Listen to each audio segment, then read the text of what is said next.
Recent function में जो दिखाई दे रहा है, या ऑटो सम में पहले चले जाओ, इसमें जो पहला फंक्शन दिखाई दे रहा है सम फंक्शन दिखाई दे रहा है, then average, count, max and minimum. So ये सब मैंने आप लोगों को फंक्शन बता दिया, बट फिर भी एक बार आप लोगों के लिए रिवीजन के लिए मैं उसको बता ही देता हूँ। सो एडिशन में मैं आता हूँ, आपको 3 तरीके से मैं टोटल करके इसको बताता हूँ कि पहला जो तरीका है हमने यूज किया है सेल, देन प्लस ऑपरेटर हमने इसमें यूज किया है, देन फिर से सेल, फिर से प्लस ऑपरेटर हमने यूज किया है। सो इसके लिए ऐसा मेथड में आपको ज़्यादा समय लगेगा, मैं आपको करके दिखा देता हूँ। C6 plus C7 plus C8 plus C9। सो ऐसे हमें सभी सेल को सेलेक्ट करने होंगे और प्लस ऑपरेटर से ऐड करने होंगे। अब कोई भी फार्मूला लगाना है तो सबसे पहले आपको इक्वल साइन बटन प्रेस करना होगा। सो इसको एंटर कर दिया मैंने, ये आंसर आ गया। अब इसको मैं ड्रैग कर दूंगा, ये तो टोटल आप सबको पता है। देन इसके बाद जो टोटल है हम सम फंक्शन से निकालते हैं। इसको मैंने C6 से लेके C17 तक सेलेक्ट किया और एंटर कर दिया, ये टोटल आ गया इसका। अब इसको भी मैं ड्रैग कर दूंगा। सो ये हो गया हमारा दूसरा मेथड। तीसरा मेथड क्या है टोटल करने का, किसी को मालूम है?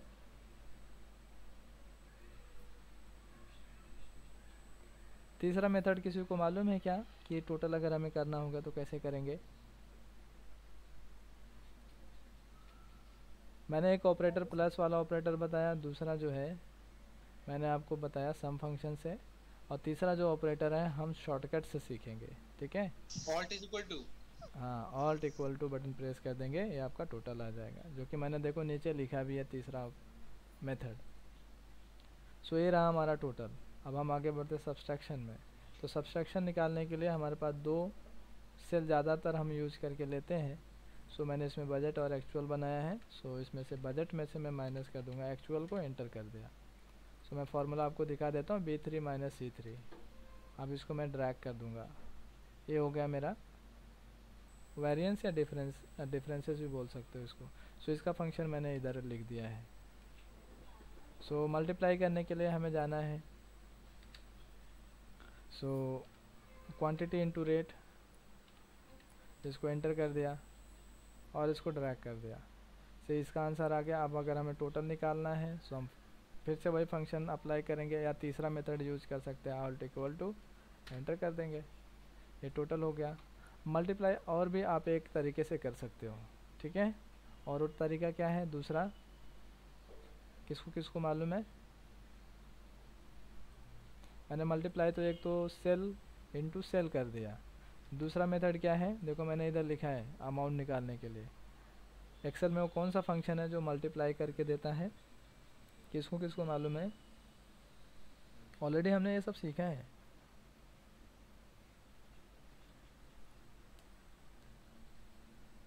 सो इसके लिए हमें फंक्शन लगाना होगा प्रोडक्ट। इसमें एक प्रोडक्ट फंक्शन है एक्सेल के अंदर जो कि मल्टीप्लाई का ही काम करता है। क्वांटिटी और रेट वाले इन्फॉर्मेशन को आपको सेलेक्ट करना है, यानी कि दिस 6 इज 6, बट उसके बीच में कॉलन, एंटर। आंसर देखो दोनों का सेम आ रहा है, 357 एंड 357। सो इसको भी आपको ड्रैग कर देना है। अगर आप कभी मल्टीप्लाई ऐसा यूज करना चाहते हो कर सकते हो। सो अगर मैं आपको नेक्स्ट और भी मेथड बता दूँ तो मल्टीप्लाई करने का, किसको किसको पता है? सो आप इसमें सम फंक्शन भी ऐसा यूज करके ले सकते हो,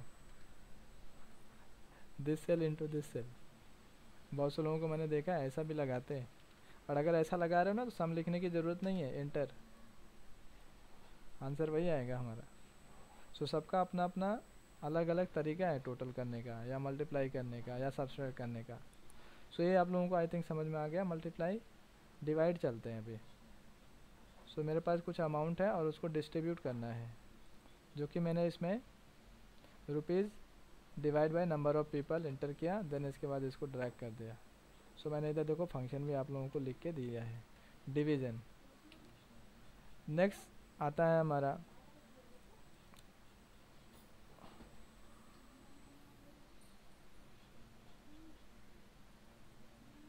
हाँ, नेक्स्ट जो है हमें इस रेंज के अंदर से सबसे हाईएस्ट वैल्यू निकालना है, लोवेस्ट वैल्यू निकालना है और एवरेज निकालना है। सो इसके लिए हम हाईएस्ट वैल्यू निकालने के लिए मैक्स फंक्शन का यूज़ करते हैं। इस एरिया को सेलेक्ट करेंगे और देखो मैंने क्या किया, इधर रखा पॉइंटर और कंट्रोल शिफ्ट डाउन एरो लिया, सो मेरा स्टार्टिंग टू एंडिंग सेलेक्ट हो जाता है कंट्रोल शिफ्ट डाउन एरो से। अब इसको एंटर कर देंगे, 482 आ गया हमारा मैक्सिमम वैल्यू। देन इसके बाद मिन वैल्यू लेंगे, open bracket, control shift down arrow, enter. Average निकालना है, सो एवरेज फंक्शन लिखा, फिर से कंट्रोल शिफ्ट डाउन, एंटर। ये हो गया हमारा एवरेज। और डेसिमल प्लेसेस हम 2 पॉइंट तक ही रखेंगे एवरेज का। ओके, इतना क्लियर है। अब नेक्स्ट फंक्शन में आपको बता देता काउंट एंड काउंट ए, उसमें लिखा है, सो मैंने आप लोगों को पहले भी बताया है सर। सो इसमें मैं लिखूँगा काउंट। काउंट क्या करता है, सिर्फ नंबर को गिनेगा, टेक्स्ट को नहीं गिनता है, ठीक है। काउंट ए नंबर और टेक्स्ट दोनों को काउंट करता है। So equal to COUNT A, open bracket, then इसके बाद हम इसको सेलेक्ट करके एंटर कर देंगे, एंटर। इसमें भी 28 दिखाई दे रहा है, लेकिन अगर सपोज़ मैंने इसमें कहीं पे टाइपिंग गलत कर दिया, जैसे कि सिंगल इन्वर्टेड कॉमा 33 लिख दिया, तो अब देखो इसमें आंसर आपको चेंजेस दिखेंगे। सो काउंट का आंसर जो 27 है, काउंट ए का आंसर जो है 28 है। सो ऐसा हम count and count a function का यूज़ करके ले सकते हैं।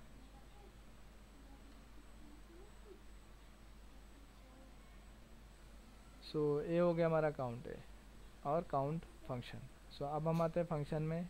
ये हमने इसमें से देखो ये सब फंक्शन कर लिए, इसमें काउंट ए फंक्शन नहीं था तो मैंने बता दिया। अब नेक्स्ट फंक्शन अब हम पढ़ेंगे, इसमें पहले तो टेक्स्ट फंक्शन को कवर करते, देन फाइनेंशियल फंक्शन में आएंगे। अब टेक्स्ट फंक्शन में मैंने बोला था आप लोगों को बीच में कि हम इस फंक्शन को कवर नहीं करने वाले, क्योंकि आज का आंसर अलग ही आता है, कुछ अलग लैंग्वेज में लिख के आता है, वो हमें पढ़ने के लिए भी नहीं होगा। सो पहला जो इसके अंदर फंक्शन है, मैंने बहुत से लोगों को ये फंक्शन कवर भी किया है, और इन सब फंक्शन का मैंने यूज़ आप लोगों को, जैसे कि अनुपा और कोमल को मैंने बताया है, और ये सब जो है यूट्यूब पे भी वीडियो अपना है, तो जाके आप आपका चेक कर सकते हो उस पर और उसको पढ़ सकते हो। बट फिर भी मैं इसको बताऊंगा, CHAR, क्लीन, कोड, कॉन्कैटिनेट, ये आप लोगों को मालूम है। सो पहले मैं इसमें लिख देता हूँ CHAR, कोड, कॉन्कैटिनेट, इन सब में हमें मास्टरी है एकदम, सबको पता है ना। हम अभी तक कर रहे थे फाइंड, सर्च, इसी में आएगा, देखो लेफ़्ट, राइट, मिड फंक्शन, और कुछ है फंक्शन, हाँ लेन फंक्शन, ये आएंगे। अभी तक हम 2-3 क्लास हमने इस पे ही किया है, बट आंसर इसका फर्स्ट नेम आया, मिडल नेम आया, सर नेम नहीं आया। सो डॉलर एग्जैक्ट फाइंड, इसमें लिखता मैं डॉलर एग्जैक्ट फाइंड तो हो गया। ओके, पहले मैं फार्मूला का लिस्ट कर लेता हूँ, और इसमें ज़्यादा कुछ है नहीं, इसको हम बहुत ही फास्ट कर सकते हैं। देन फिक्स्ड हम लिखेंगे इसके अंदर, लोअर, अपर एंड प्रॉपर, ये सब फंक्शन हमने सीख लिया है। और देन इसके बाद इसमें जस्ट हमने जो सीखा नहीं है वो है हमारा नंबर वैल्यू है रिप्लेस, नंबर वैल्यू रिप्लेस, और रिप्लेस के बाद एक और फंक्शन हम इसमें लिखेंगे सब्स्टिट्यूट। सब्स्टिट्यूट बता दिया मैंने सबको, किसको किसको सब्स्टिट्यूट पता है, टी टेक्स्ट, और देन इसके बाद आज हम इन सब फंक्शन को सबको कवर कर लेंगे। देन इसके बाद एक ऑप्शन एक था रिपीट, REPT, रेप्ट फंक्शन जिसको बोलते हैं, और इसके बाद ट्रिम फंक्शन है। ट्रिम फंक्शन भी सबको बहुत ही अच्छे से मालूम है, सबको मालूम है ना। यूनिक कैरेक्टर नहीं लिखूंगा, यूनिक कैरेक्टर और कैरेक्टर दोनों एक ही जैसा है, ठीक है। और इसमें हम वैल्यू देख लेते हैं। सो इतने हम टेक्स्ट फंक्शन के पढ़ने वाले हैं। हम इस पे मेहनत नहीं करेंगे, ये जो मैं लिख रहा हूँ इधर फाइंड सर्च इन सब पे हम काम नहीं करने वाले, क्योंकि ऑलरेडी हमने काम करके लिया है। सो इसमें जो मेन फंक्शन है जैसे कैरेक्टर char, एक कैरेक्टर फंक्शन क्या करेगा, तो जब भी आप इसका इनपुट लिखोगे, आप लोगों को टेक्स्ट छोटा दिखाई दे रहा है। सो जब भी मैं इसका इनपुट अपना फंक्शन लिखूंगा तो इसमें मुझे पूछ रहा है नंबर। सो इसका इनपुट पहले मैं लिख देता हूँ, देन इसके बाद आपको समझा देता हूँ। अब देखो जैसे मैंने एंटर करता हूँ, इसमें स्पेस कर देता हूँ, char जैसे मैं लिख रहा हूँ, इसका देखो इधर डिस्क्रिप्शन भी दे रहा है या डेफिनेशन भी बोल सकते हो, आप इसको पढ़ सकते हो, ठीक है। सो इसमें लिखा है specified the code number from the character set for your computer.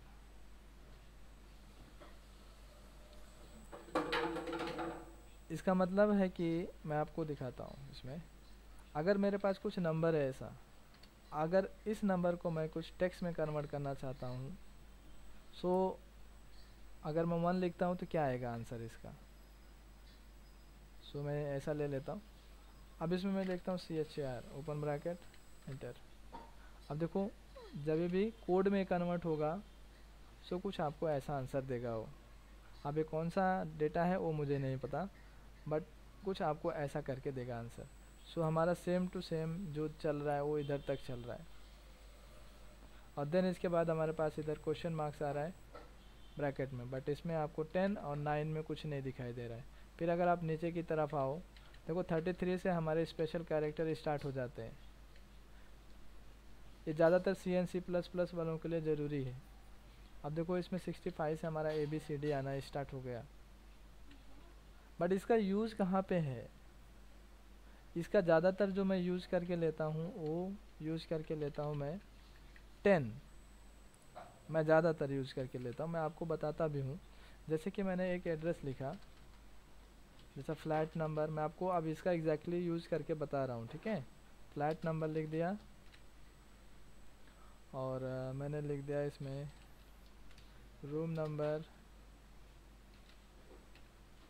Then इसके बाद बिल्डिंग नेम, कॉन्कैटिनेट करूँगा मैं इसमें बिल्डिंग नेम,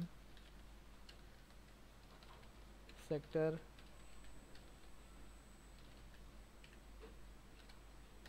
और city, then state and pin code. मैंने ऐसा लिख दिया। फ्लैट नंबर लिख देता हूँ मैं इसमें C8/34, room number 704, Swapnapurti, sector 36, city Navi Mumbai, state Maharashtra, MH लिख देता हूँ और 410210, ओके। अभी मेरे पास एक एड्रेस है, बट मैं इसको फुल एड्रेस में कन्वर्ट करना चाहता हूँ, फुल नेम लिखना चाहता हूँ। तो इसके लिए हम कॉन्कैटनेट फंक्शन को यूज़ करेंगे। सो कॉन्कैटनेट, सेल को सेलेक्ट करेंगे, comma, double inverted comma, space देना है मुझे उसके अंदर, तो डबल इन्वर्टेड कॉमा के अंदर आपको स्पेस दे देना है, या आप कॉमा भी दे सकते हो डबल इन्वर्टेड कॉमा के अंदर। देन फिर से कॉमा, डबल इन्वर्टेड कॉमा, सबको ही मालूम है ना। सो मुझे बोलने की ज़रूरत नहीं है, मैं इसको नहीं बोलता हूँ अभी।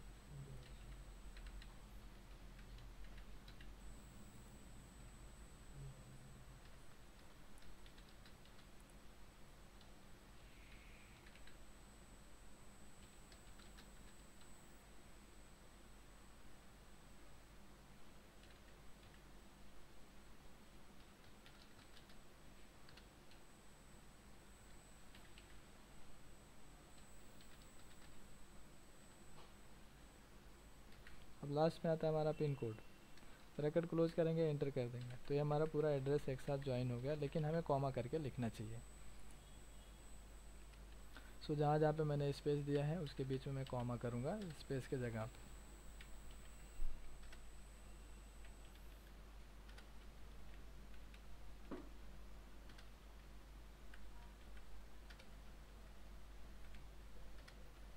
एंटर कर दिया।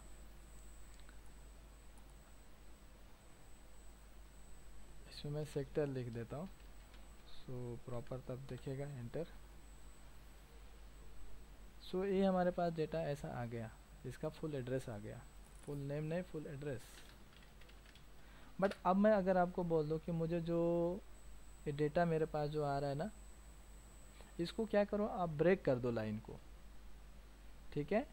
लाइन को क्या करना है, ब्रेक करना है मैं, और ब्रेक करना चाहता हूँ सेक्टर 36 से नवी मुंबई MH 410210, यानी कि इसके नीचे आने चाहिए। तो हम क्या करेंगे, अगर मैं कोड फंक्शन ना यूज करूँ या कैरेक्टर फंक्शन यूज ना करूँ तो कैसे करूँगा मैं, अगर मुझे सेक्टर 36 से नीचे लिखना है। समझ में आ रहा है मैं क्या बोल रहा हूँ? सबको समझ में आ रहा है ना क्या बोल रहा हूँ मैं? हाँ नहीं, जल्दी बोलोगे, रिस्पॉन्स दोगे। हाँ, सो अब मैं इसको क्या करूँ फिर नीचे लाने के लिए, हाँ इसको रैप टेक्स्ट यूज कर सकते हैं। सो अब देखो ये जो हो रहा है बाय डिफ़ॉल्ट जो आ रहा है ना, वो ऑटोमेटिक अपने हिसाब से वो दे रहा है। बट मुझे क्या करना है, सेक्टर 36 से ब्रेक करना है लाइन को। सो इसके लिए हम इसके अंदर एक फंक्शन यूज कर सकते हैं। अब अगर आप ऐसा करोगे तो ऐसा ज़्यादा हो जाएगा, बट मैं एग्जैक्टली क्या करना चाहता हूँ, सेक्टर से यानी सेक्टर 36 से ब्रेक करना चाहता हूँ। सो मैं इसको कितना भी इसको बढ़ाऊँ तो मेरा बट ब्रेक जो दिखाई देना चाहिए सेक्टर 36 से ही दिखना चाहिए। तो इसी के अंदर आप क्या करो, ये जो कॉनकैटनेट फंक्शन है, अब हम देख लेते हैं इसमें सेक्टर जो है हमारा N4 से स्टार्ट होता है। सो हम इसमें एक फंक्शन लगा सकते हैं एंड ऑपरेटर डाल के CHAR, या आप ऐसा भी लिखोगे तो भी फंक्शन आ गया। कैरेक्टर, अब कैरेक्टर आपको कौन सा चाहिए, कौन सा ऐसा इसमें नंबर है जो ब्रेक का काम करता है, ये हमने फंक्शन यूज किया था CHAR। अब आपको इसमें समझ में भी नहीं आएगा कौन सा ऐसा नंबर है जो ब्रेक कर रहा है, ठीक है। सो ये 10 का मतलब है उसमें ब्रेक। मैं चेक कर लेता हूँ एक बार, फिर से आपको कंफर्मेशन बताता हूँ। सो अगर मैं इधर लिख दिया N4 के पहले, क्योंकि मुझे सेक्टर से ब्रेक करना है, तो मैं इसमें लिखूँगा CHAR ओपन ब्रैकेट और इधर लिख दूँगा 10 कॉमा कर दूँगा और मैं इसको एंटर कर दूँगा। अब इसको थोड़ा सा मैं बड़ा कर लेता हूँ, ठीक है। अब देखो इसका ब्रेकिंग कितना आ रहा है, अब इसको मैं और भी बड़ा कर दिया, देखो अगर मैं कितना भी बड़ा कर दूं, अब देखो इसका जो ब्रेक होगा ना वो 36 से ही ब्रेक होगा, सेक्टर 36 से ब्रेक होगा। समझा क्या आप लोगों को इतना?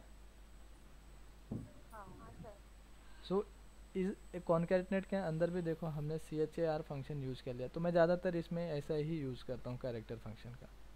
10 जो है मुझे ज़्यादातर मैं इसको यूज करता हूँ, तो इसको मैं आप लोगों को लिख के देता हूँ, ये ब्रेक का काम करता है, यानी लाइन को ब्रेक कर देता है।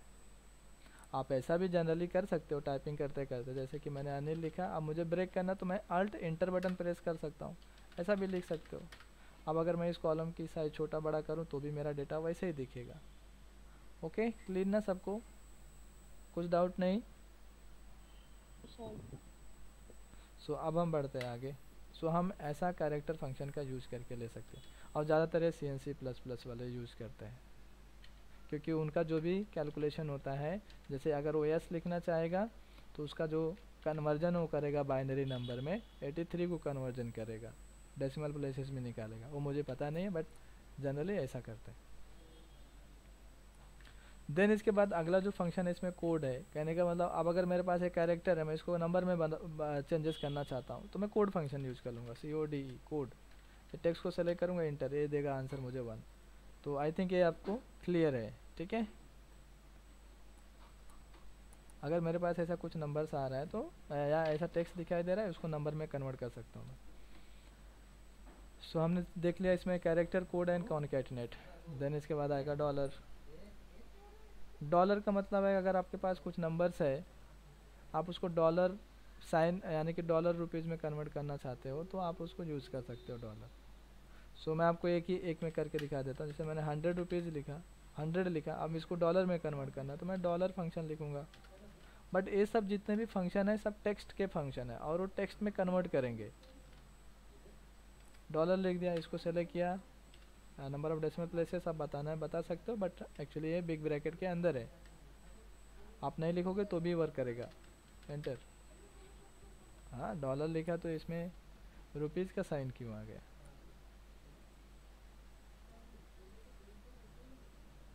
इसमें डॉलर आना चाहिए, रुपीज़ का साइन नहीं।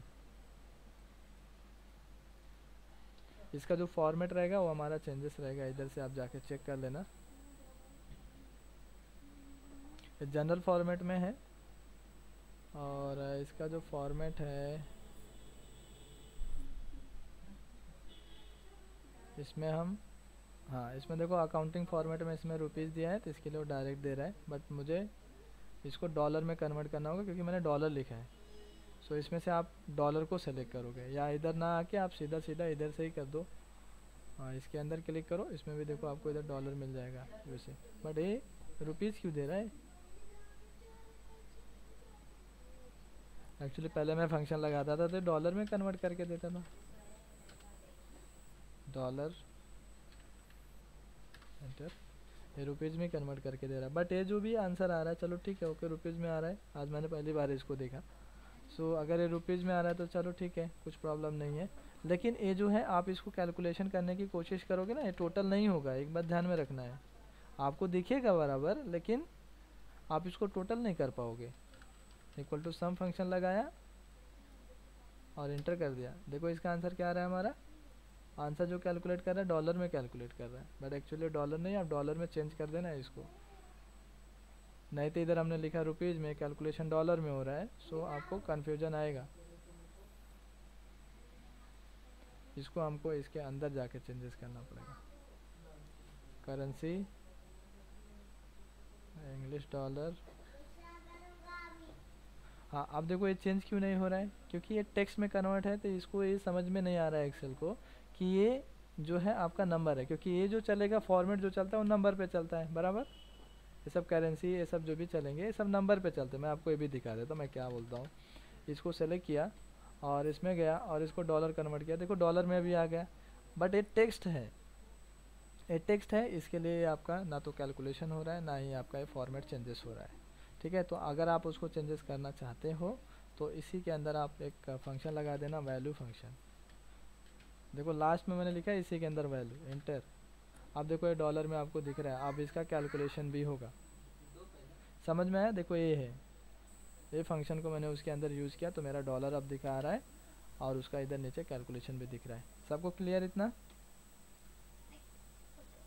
सो जनरली इसको बहुत ही कम यूज़ किया जाता है, सबको अगर किसी को डॉलर यूज़ करना है तो वो जाके ही नंबर फॉर्मेट में से चेंजेस करता है। सो ये डॉलर हो गया। अब एग्जैक्ट मतलब होगा कंपेयर करना,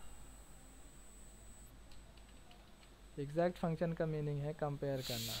टेक्स्ट फंक्शन में ज़्यादातर जो फंक्शन यूज़ होते हैं वो आपके left right, find, search, substitute, यही सब यूज़ होते हैं। अब एग्जैक्ट जैसे कि अगर सपोज मैंने इसमें लिख दिया अनिल और इधर भी अनिल लिख दिया, अनिल लिख दिया, तो क्या ये आंसर दोनों बराबर है? किसको किसको लगता है कि आंसर बराबर आएगा, यानी ट्रू आएगा? इसका एग्जैक्ट का जो मीनिंग है, जो आंसर वो निकाल के देगा, या तो ट्रू देगा या तो फॉल्स देगा। सो हम इसमें लगाएंगे एग्जैक्ट लिखते हैं और देन इसके बाद टेक्स्ट, ये कॉमा सेंसिटिव है टेक्स्ट, क्या सर? एंटर। देखो आंसर आपको फॉल्स दे रहा है। ठीक है, अगर मैं इसमें अनिल ANIL लिख दिया, एंटर किया, तो ही मेरा ट्रू होगा, उसमें केस सेंसिटिव भी चेक करेगा। ठीक है, सो एग्जैक्ट फंक्शन का यही काम है बस। सो नेक्स्ट हम बढ़ते हैं इसमें फिक्स्ड। इसमें एक फिक्स लिखा है, फिक्स फंक्शन ये आपका नंबर पे चलेगा। जैसे कि अगर मैंने इसमें लिख दिया नंबर्स, कुछ थोड़ा और बड़ा करता हूँ मैं इसमें, फिक्स मतलब जो आप कॉमा फिक्स करते हो, डेसिमल प्लेसेस फिक्स करते हो, वो आपको काम करके देगा।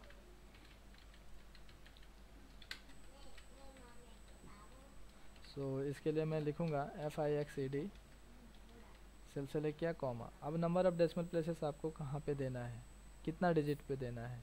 सो अब ये सब जो भी है ऑप्शनल है, ये सब ऑप्शनल है, मैं इसको नहीं लिखूँगा। अगर लिखूँगा तो भी चलेगा, नहीं लिखा तो भी चलेगा। अब ब्रैकेट क्लोज कर दिया, एंटर कर दिया। सो अब देखो इसमें इसने बता दिया कि नंबर ऑफ डेसिमल प्लेसेस इसने 2 रख दिया और 33,535 इसने आंसर दे दिया।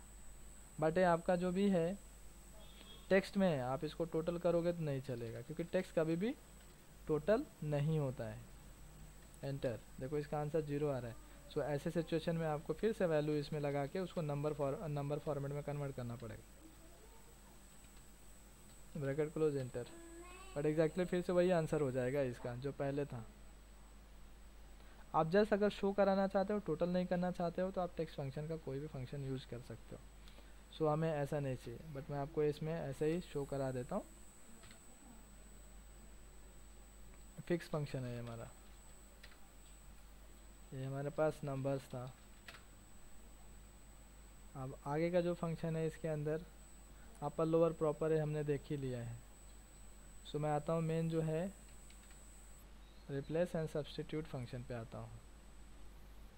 मैंने इन सब का वीडियो यूट्यूब पे डाला है, आप जाके उसको चेक कर लेना। मैंने अनुपा और कोमल को ये बताया है। सो अब रिप्लेस वाला देख लो, मैंने कल वाले फंक्शन में रिप्लेस फंक्शन लगाया था। सो मैं इसमें लिख देता हूँ mcti/1 और कुछ नंबर इधर फिल कर देता हूँ ऐसा। और फिर से मैंने mcti01 2001 ऐसा टाइप कर दिया। अब इसको मैं ड्रैग कर देता हूँ। अब मुझे क्या करना है, इसमें से mcti सबको हटाना है। या तो आप फ्लैश फिल का यूज़ कर सकते हो, या तो आप रिप्लेस फंक्शन का यूज़ कर सकते हो। सो मुझे क्या करना है, mcti हटाना है।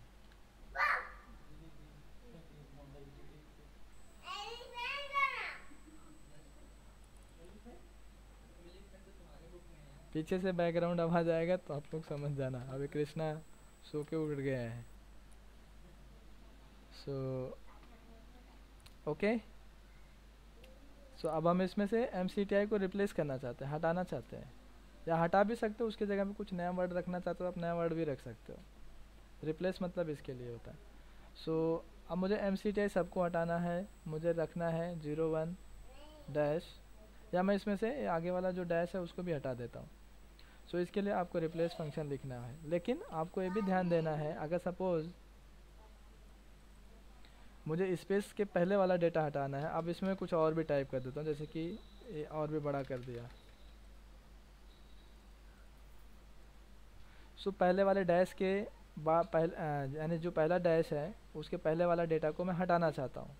सो इसके लिए सबसे पहले मुझे डैश को फाइंड करना पड़ेगा, फाइंड फंक्शन लगाना पड़ेगा। देखो अब ऐसे सिचुएशन में आपको यहीं पे सोचना है। अगर मैं इसको बोल दूँ, इसमें पहले वाले में मैं अगर मैनुअली काउंट कर लूँ 4 5 6 7 8, ओके 8 मैंने काउंट किया पहले वाले में, ऐसा ज़रूरी नहीं है दूसरे वाले में भी 8 होगा अगर ऐसा डेटा है तो। सो ऐसे सिचुएशन में आपको पहले तो डैश को फाइंड आउट करना पड़ेगा। सो इसके लिए मैंने find find search left right function पे ज़्यादा मेहनत किया था। सो आप लोग भी उसको मेहनत करो उस पर। Starting 1 enter. अब मैं इसको ड्रैग कर दूंगा तो इन सब का डैश का पहला वाला पोजीशन मिल जाएगा। अब देखो इसमें ये है। सो अब मैं रिप्लेस फंक्शन को यूज़ कर लेता हूँ। रिप्लेस ओल्ड टेक्स्ट, देन इसके बाद आपको पूछेगा इसका इनपुट जो दिखाई दे रहा है, पहला ओल्ड टेक्स्ट दिखाई दे रहा है, स्टार्ट नंबर है, देन नंबर ऑफ कैरेक्टर आपको कितना हटाना है और उसके जगह पे नया टेक्स्ट क्या रखना। ओल्ड टेक्स्ट मतलब ये वाला डेटा आपका, ठीक है।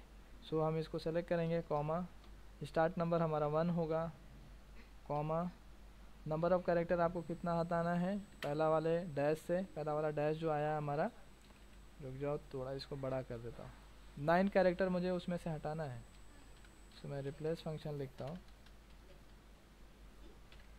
इसको सेलेक्ट किया, कॉमा, स्टार्ट नंबर 1 हो जाएगा, कॉमा, नंबर ऑफ कैरेक्टर मुझे 9 हटाना है उसके अंदर से, देन न्यू टेक्स्ट आप उसके जगह पे क्या रखना चाहते हो। तो अगर आप ब्लैंक रखना चाहते हो तो ब्लैंक रख दो, अगर आप कुछ लिखना चाहते हो सो आप लिख सकते हो। सो ब्रैकेट क्लोज किया और एंटर कर दिया। देखो इसको मैंने ड्रैग कर दिया, सब मेरे पास नंबर आ गए। तो रिप्लेस फंक्शन ऐसा करता है काम। आप नया टेक्स्ट भी इनपुट कर सकते हो, या अगर आपको नहीं करना है तो आप डबल इन्वर्टेड कॉमा करके आप आगे जा सकते हो। सो अब हम आते हैं सब्स्टिट्यूट में। सब्स्टिट्यूट फंक्शन क्या करेगा, सेम इनपुट आपको वैसे ही मिलेगा। सब्स्टिट्यूट देखो, text then old text, new text और इंस्टेंस नंबर आपको इसमें मिल जाएगा। तो टेक्स्ट हमारा ये होगा कॉमा, ओल्ड टेक्स्ट जो है हमें पहले वाले डैश को यानी डैश को चेक करना है, comma then new text. New text जो है, अब जब भी आप इसको हटाओगे, ठीक है, जब भी अगर आप डैश को हटाना चाहते हो तो उसके जगह पे क्या लिखोगे, नया टेक्स्ट क्या आप इंटर करना चाहते हो। देन इसके बाद न्यू टेक्स्ट पे अगर आप कुछ रखना चाहते हो तो रख सकते हो, तो मैं रख देता हूँ। चलो न्यू टेक्स्ट पे मैं यही रखना चाहता हूँ कि कॉलन, जहाँ पे मेरे डैश है उसके जगह पे वो रिप्लेस कर दे कॉलन से, कॉमा। अब इसमें इंस्टेंस नंबर को ही आपको देखना है। अगर आप इंस्टेंस नंबर कुछ नहीं बताते हो तो जहाँ जहाँ पे डैश होगा ना उसको रिप्लेस करके कॉलन दे देगा।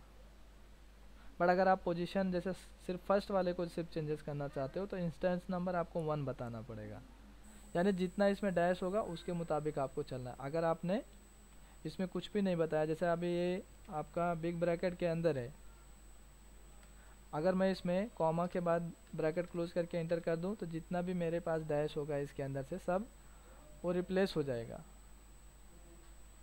बट अगर सपोज मैं सिर्फ पहले वाले को हटाना चाहता हूं और उसके जगह पे, जैसे कि अभी इसमें भी देखो दूसरे वाले पोजीशन पे भी जहाँ पे डैश था वो भी आ गया कॉलन, तो मुझे अगर सिर्फ पहले वाले को हटाना है तो जस्ट मैं इसमें कॉमा करके इंस्टेंस नंबर अपना बता दूंगा कि मुझे सिर्फ जो पहला वाला डैश है उसको ही हटाओ और उसके जगह पे रिप्लेस कर दो कॉलन। अब एंटर कर दिया, अब देखो इसमें आंसर दूसरे वाले में डैश दिखाई दे रहा है बट पहले वाले में कॉलन दिख रहा है। सो अब मैं इसको ड्रैग कर दूंगा। ओके, सबको इतना समझ में आ गया। और सब्स्टिट्यूट भी ध्यान रखो, सब्स्टिट्यूट बहुत ज़्यादातर यूज़ होता है और रिप्लेस भी ज़्यादातर यूज़ होता है।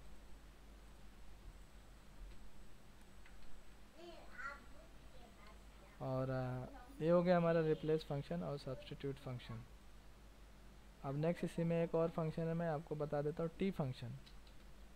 टी फंक्शन मतलब होता है, टी मतलब टेक्स्ट। ये चेक करता है कि कहाँ कहाँ पे टेक्स्ट लिखा गया। अब अगर सपोज मैंने इसको एंटर कर दिया और देन इसमें मैं कहीं पे टेक्स्ट लिख देता हूँ, अभी तक हमने कुछ ऐसा ही किया था।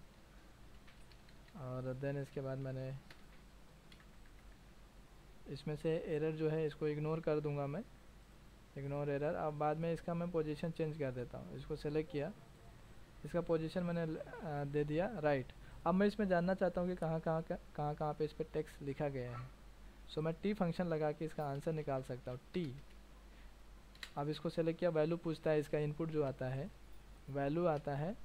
सो जहाँ जहाँ पे वैल्यू होगा उधर वो ब्लैंक कर देगा, जहाँ पे टेक्स्ट होगा वो आपको शो कर देगा। देखो ये आपको 11 और 57 दिखाई दे रहा है ना। सो वैल्यू को वो शो नहीं करता है, जहाँ पे टेक्स्ट लिखा गया है वो उसको शो कर देगा। सो यही टेक्स्ट फंक्शन है। इतना सबको समझ में आ गया? हाँ, यस सर।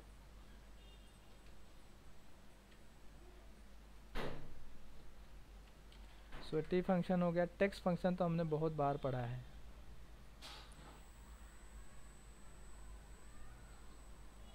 और सबको भी याद रहेगा टेक्स्ट फंक्शन का हम यूज कहाँ पे करते हैं, बराबर। हाँ, डेट अगर है आपके पास, डेट एंड टाइम है, तो आप टेक्स्ट फंक्शन तभी यूज करके लोगे। अब अगर सपोज मेरे पास एक इसमें डेट है, सो मैं एक ही बताऊंगा, बाकी का आप पिछले वीडियो में जाके देख सकते हो। मैंने डेट लिख दिया और डेट लिखने के लिए मैंने टुडे लिख दिया, या नाउ लिख देता हूँ मैं इसमें, now open bracket and bracket close. Now से क्या होगा कि आपका आज का डेट और टाइम दोनों देगा।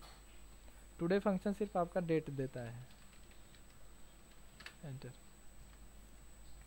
सो इसमें से अभी मुझे क्या करना होगा, अगर सपोज मैं सिर्फ इसमें से डेट निकालना चाहता हूँ तो इसके लिए मैं लिखूँगा text function text this cell comma dd mm and y double inverted comma. Format आपको ध्यान देने पड़ेंगे। सो अब देखो इसमें हमारा डेट आ गया।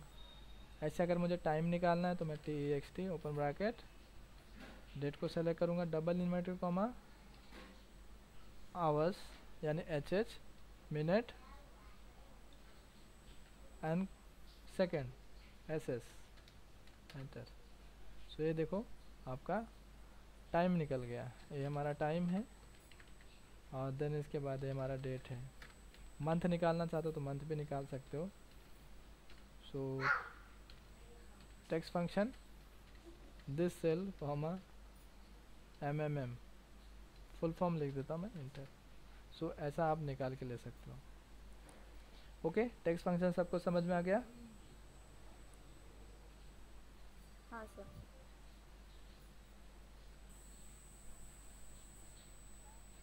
देन एक और इसमें हम देखेंगे 3 फंक्शन और है, इसको कर लेते हैं और ख़त्म करते हैं। ये 2 फंक्शन बचे हमारे, ये ऑलरेडी हमने इस पर काम किया है।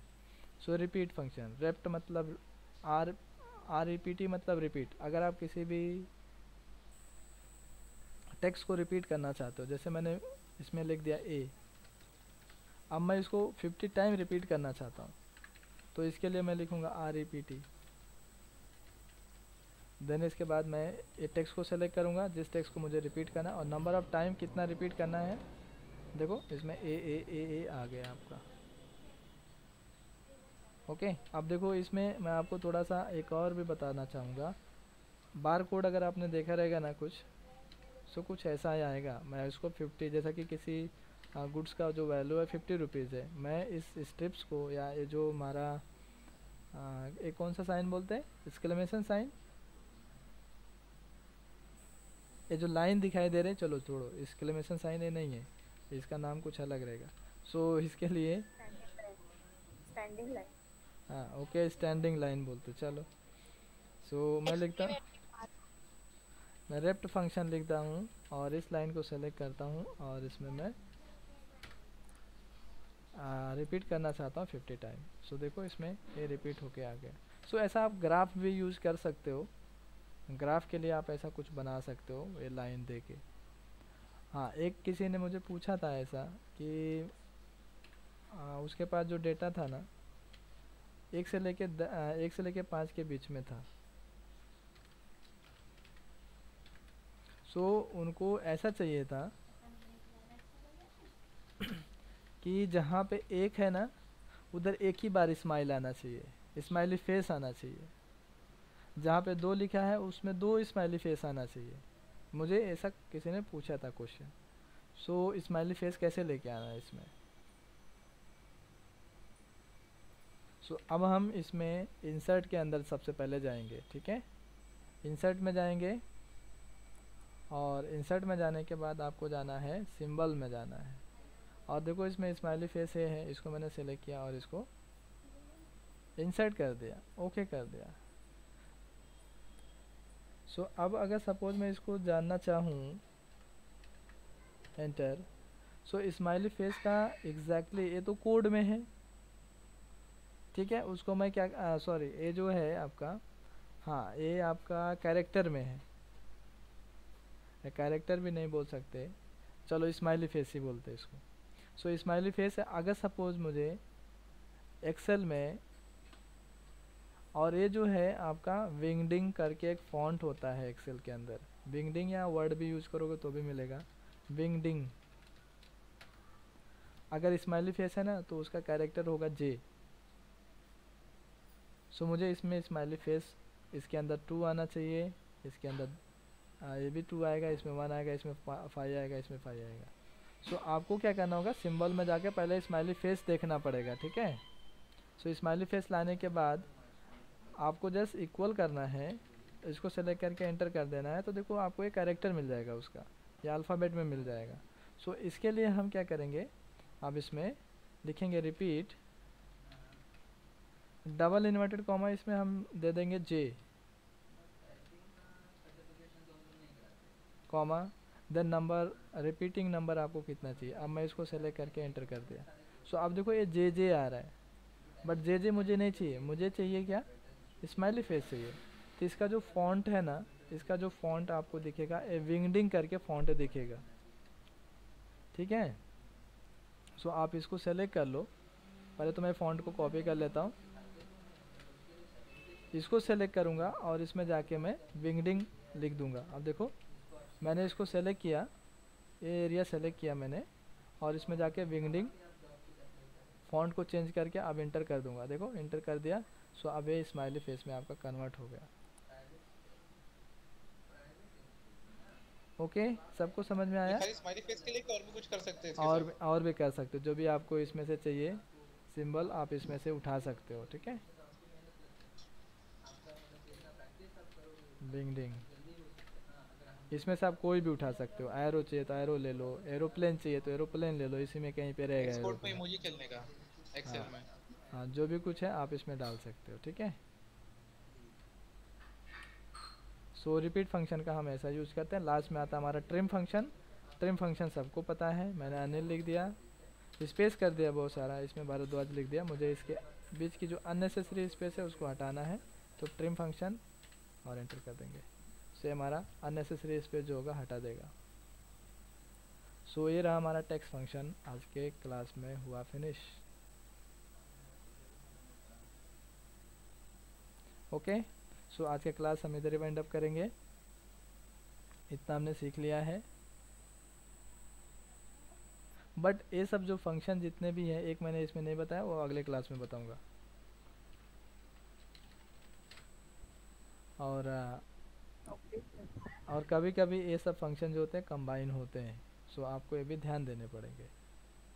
इसका सिंगल यूज करके ही कुछ मतलब नहीं है, बट अगर हम इन सब फंक्शन को कंबाइन करने के लिए सीखें तो आप उसको कहीं ना कहीं उसको यूज कर सकते हो। बट इन सब का मीनिंग उस समय आपको पता होना चाहिए कि कहाँ पे कौन सा फंक्शन लगेगा। सो ओके, ये फाइल आप लोगों को चाहिए कि मैं सेंड ना करूँ ये फाइल? सेंड करो सेंड करो सर। ओके, सो इधर ही वाइंड अप करते क्लास।